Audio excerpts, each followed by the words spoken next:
Hey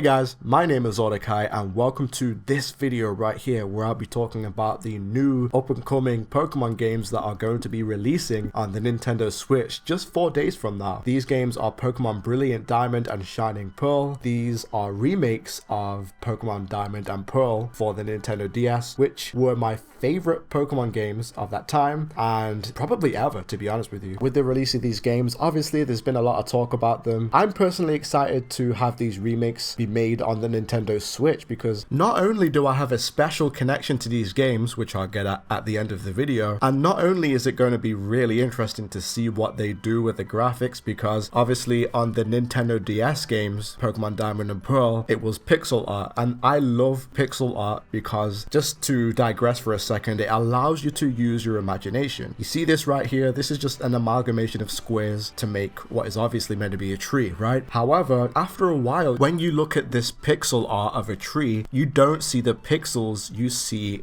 a tree, because your brain fills in the blanks. I'm sure there's a name for this phenomenon. I don't know what it is. Maybe it's just use your imagination. And that's what I love about pixel art. And Pokemon made the grave mistake of jumping to 3D, and now everything looks so much more cheaper. When I first noticed this was when they made Pokemon Mystery Dungeon for the 3DS, and it looks so cheap compared to its Nintendo DS counterpart, which came out many years earlier. Pokemon, for me, visually, they have not been able to capture visually what I would expect from these games, because when you see 3D graphics, your brain no longer has to fill in the blanks because it's right there. And I'm looking at cheap PS2 graphics on a console that should put out better graphics than this, which is another reason why I didn't buy Pokemon Sword or Shield. I refuse to support those games, but that is definitely for another video. But back to the topic at hand, back to Brilliant Diamond and Shining Pearl, you know what I'm excited about? I'll be able to play these games on my TV, which is what I've always wanted growing up playing Pokemon, so this is going to be really great. Pokemon Diamond and Pearl had a sub-sequel, which was Pokemon Platinum. It was the third game that was also Generation 4 that adds certain things from Pokemon Diamond, and it adds certain things from Pokemon Pearl, and it puts it all into one game, and it adds a couple of extra features in there that makes the experience all that much better. Now, Pokemon Platinum unfortunately is not being remade, and it doesn't look like there are many features that are going to be carried over from Pokemon Platinum into Brilliant Diamond and Shining Pearl, abbreviated as BDSP, which of course is going to disappoint a few people. And this is what I want to talk about, because I have a couple of criticisms that I want to make about people who make tweets like this, like, oh, why do you want Pokemon Platinum features to be in these new games? Like, it's not Pokemon Platinum being remade, it's just Pokemon Diamond and Pearl. And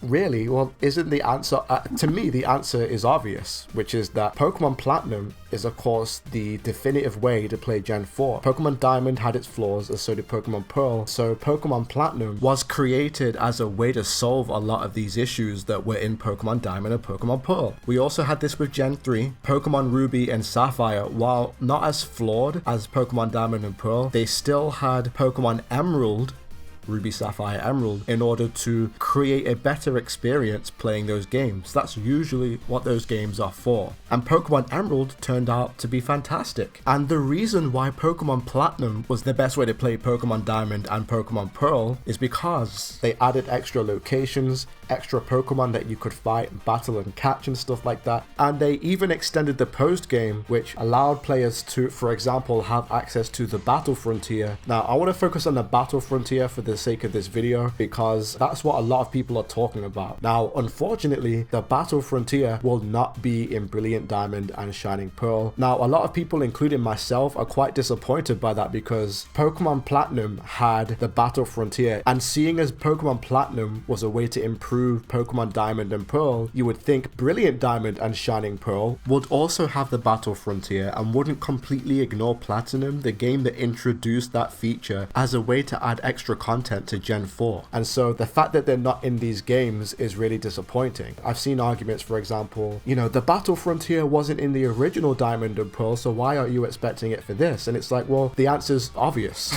because the Battle Frontier is something that not only challenges the player at the end of the game, If you don't know what the Battle Frontier is, it's a feature that the player is rewarded with by beating the game, and you can basically fight a whole bunch of computer players which are really, really difficult to beat, especially when you get further and further in battles. And not only does that challenge the player as a result, but it also extends the post game, so it makes the game longer, which of course is what we want. What we don't want is to just put the game down as soon as we beat the Elite Four or fill up the Pokedex and then that's it. So we want the game to be extended as much as possible, and we want the games to be as challenging as possible, especially for those of us who have stuck around with Pokemon for so long. We're grown-ups now, so we're going to be looking for more of a challenge and not wanting to be catered to. So the fact that they don't have a Pokemon Platinum feature in these Pokemon Diamond and Pearl remakes is very disappointing. It's a lost opportunity. There is speculation that there's a possibility that the developers of these remakes may add the Battle Frontier as paid DLC, downloadable content. I'm thinking that they could do that. I'm keeping my eye out for that, because if they don't, it would be very disappointing. And if they don't add the Battle Frontier in these games as DLC, modders,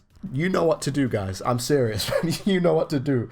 Just add it yourself, man, because if Nintendo's not going to do it, why don't the fans who are clearly more passionate about adding extra content into the games, why don't they do it, you know? So hey, modders, the responsibility falls on you. But let's wait and see if they add it to the games. If they do, that's going to be awesome. If they don't add the Battle Frontier to these games, well, you know what the implications are of this, by the way? That means that the Nintendo DS titles have one thing over these new remakes, which is integral for a lot of people's enjoyment of the game. So many people have been like, hey, where's the Battle Frontier for previous games? Because they've done this before, right? And literally, Junichi Masuda, who is like the developer, you know, like the head guy, he said something like, because he doesn't want people to be playing the games for too long.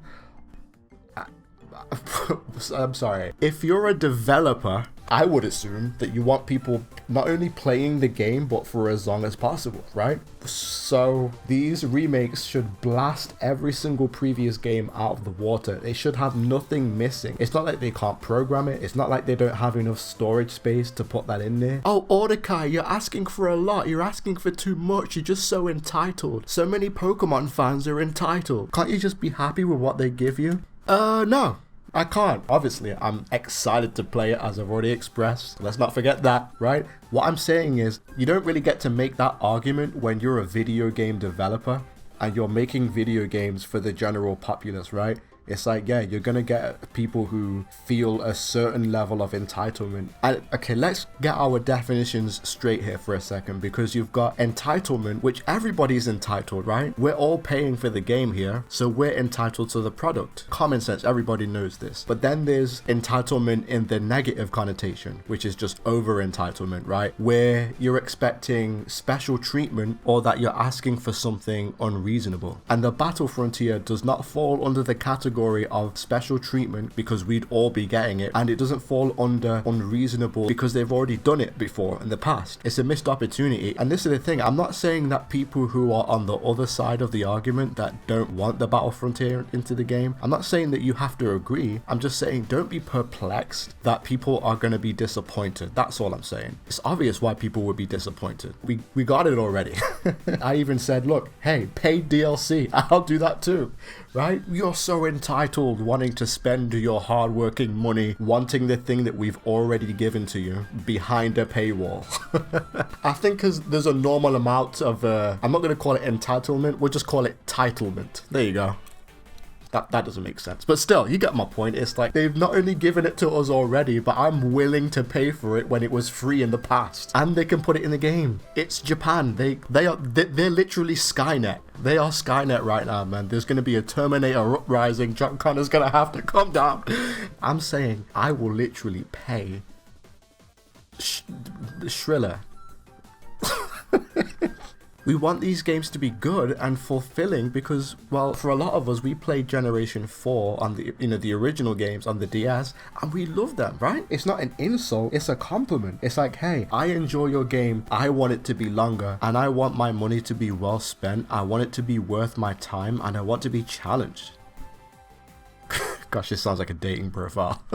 Because hey, I've played your game since I was a kid. I'm an adult now. I don't want to be placated to, right? And that's exactly what we're asking for. It's not because we hate them, it's because we love them. What is holding Nintendo back? What is holding whatever company is working on this game? I know it's not Game Freak this time. I can't remember their name now. But what is holding them back? Just put it in the game so that I can enjoy it, right?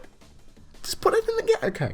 As we established earlier, Pokemon Platinum was an improvement on the original Pokemon Diamond and Pearl titles on the Nintendo DS, right? So why would you create remakes with the absence of a feature that improved the original titles? You see what I mean? You don't do that. For example, there's a game called Hyrule Warriors that was released for the Nintendo Wii U and also for the 3DS as a counterpart. When the Nintendo Switch came out, in order to keep the game relevant, that game was ported to the Nintendo Switch. But what was amazing is that when they ported that game, they also took features from the 3DS counterpart and put them all in one game onto the Nintendo Switch. And you wanna know what happened? Hyrule Warriors ended up being an amazing game. So it seems to me that a certain level of entitlement is actually warranted when it comes to games, because we expect a certain level of quality. Who do you think video games are for? It's for us, right? So they make it for us, and they do that because they want us to be satisfied to a certain degree. So it's kind of expected that we would make complaints. It's expected that we be disappointed if there's something about the game that we do not like. Everybody has a certain level of entitlement if you're a consumer. Everybody has it,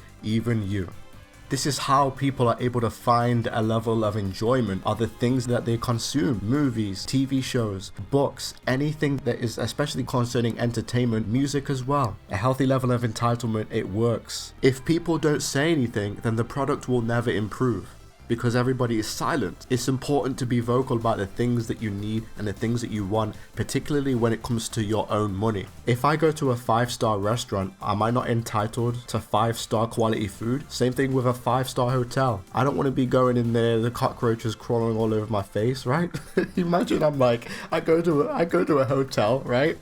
And the guy's like, so this is a 5-star hotel. Sorry about the cockroaches. The keys are in the sink. We got a couple upstairs that like to have loud sex. Don't worry about them. And if you hear screaming, that's my grandma from across the street. You're gonna need to medicate her. If you're gonna live here, you're gonna need to medicate her. But I thought this was a 5-star hotel. It is a 5-star hotel. This is the best you're gonna get. What, do you think I'm a liar or something? I just don't know why I had to get the room with all the bear traps. Don't worry about it. They're all deactivated. They're all duds, huh? What you really want to be worried about is that hole in the wall over there. Freddy Krueger lives in there. Now, you need to be awake from 3 a.m. to 4 a.m. to keep your eye on the hole. Freddy Krueger? Yeah, as long as you look at him, he doesn't do anything. He won't bother you none, huh? Wait, don't the hours go back to the... So when is he gonna pop out? What is that smell? Don't worry about it. Don't worry about it. Hey, you're entitled. What are you doing? You're entitled, huh? Hey, ho. You remind me of one of those people that always asking for the battle frontier in BDSP. What are you doing, huh? Hey, it's my hotel. This is a 6-star hotel. Hey, they don't make hotels like these anymore. Okay. So, there's also a rabid dog that has a key to your room. Don't worry about him. I'm gonna say don't worry quite a lot. And the cockroaches, they're your friends. They're your friends.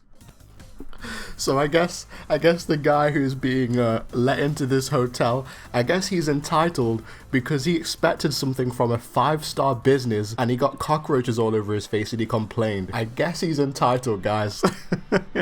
The logic of Twitter is just unfathomable, man. It's crazy. You're so entitled. You're so entitled. Yeah, so are you. Because you have an expectation. It's not a crazy one to ask for a feature that was already included in a better version of the original games. Isn't it actually a no-brainer to put the Battle Frontier in there? No, it's not. Sleep with all the cockroaches all over your face, huh? Don't worry about it. It's just a couple of years. Why the long face, huh? if the Pokemon developers were watching this and said, hey, this guy's actually making a good point, and they actually put the Battle Frontier in BDSP, wouldn't that be a good thing? Nobody would be then like, oh man, oh, this person was so entitled. No, this person actually made a video and Nintendo listened. Clap, clap, clap, clap, clap. That's a good thing. So the reason why people make that argument that, oh, you're so entitled, you should just be satisfied, the reason why they do that is because they take your disappointment or your constructive criticism as a malicious attack. That is why. So when I say, oh, I want Brilliant Diamond and Shining Pearl to have the Battle Frontier, people would take that as, oh, you're criticizing something that I like, and so therefore you're being entitled. It's like, as I explained earlier, it's not an insult, it's a compliment. I like your game, I want it to be better. So it perplexes me how people can be irritated by the fact that players of course want to play the best version of a video game that they can of course get their hands on. Why wouldn't they? Particularly if you're an adult and you want to be challenged, you want your money to be worth it, you want your time to be worth it, and you don't want to be placated to, you don't want to have the game holding your hand, because then it's not an enjoyable experience. That's the reason why. So that's it from me for now. I don't really do videos like this usually, just sort of post commentary discussion videos, but it had to be said because people sometimes, I mean, this is Twitter after all, that's why I just use it to market my music channel, by the way, subscribe, and that's it, man, you know. So Pokemon Brilliant Diamond and Shining Pearl, these are games that I'm super excited for, guys. I can't wait to play them, simply because the original games on the Nintendo DS, Pokemon Diamond and Pearl, I played these games as much as I pretty much could. Being able to play Pokemon Diamond and Pearl again for the Nintendo Switch, I can play it on my TV if I want, or if I want to play it how I did on the Nintendo DS back in the old days, I can simply just use the Switch in handheld mode and use it that way. I'm so excited for that, guys. Generation 4 is my favorite generation of Pokemon, partly because of the music, partly because of the actual region in the game itself, and also because I was going through a real tough time, guys, growing up, and those games were sort of my form of escapism, you know, during those times. So I got a real sort of sense of immersion as I was playing those games, and yeah, I definitely am quite excited to experience a lot of that again with you guys. I will be posting gameplay videos when the games are released, which is on the 19th of November, just 4 days from the release of this video, so definitely make sure you stick around. My commentary isn't like this usually, where I'm sort of serious. I mostly make comedic kinds of videos, guys, so definitely go ahead and check out the other ones where I make all sorts of just watch them. Just watch them, guys. Get a feel for the channel. And if you feel like subscribing, I would really appreciate that, everybody. So I will see you in the next video, Pokemon Brilliant Diamond and Shining Pearl. And yeah, just to reiterate, man, whenever somebody asks, oh, why do you expect the Battle Frontier to be in Brilliant Diamond and Shining Pearl? Whenever somebody asks that, just show them this video. I've said all that I can say. I think that that's a very dumb argument, and it's definitely very telling at the fact that these people that ask that question are actually asking it not because they really are surprised necessarily, but more because they see your complaints as an attack on something that they like, and so they say that you're entitled. It's an illogical argument because everybody is entitled. Overly entitled is when you're in some bad waters. Anyway, happy gaming. I hope you guys enjoy Brilliant Diamond and Shining Pearl. I hope it's everything you wanted it to be, and let me know what your thoughts are in the comments. I would love to have a discussion. That's what the comments section is there for. Go down there and let me know what you think. Alright, guys. Bye.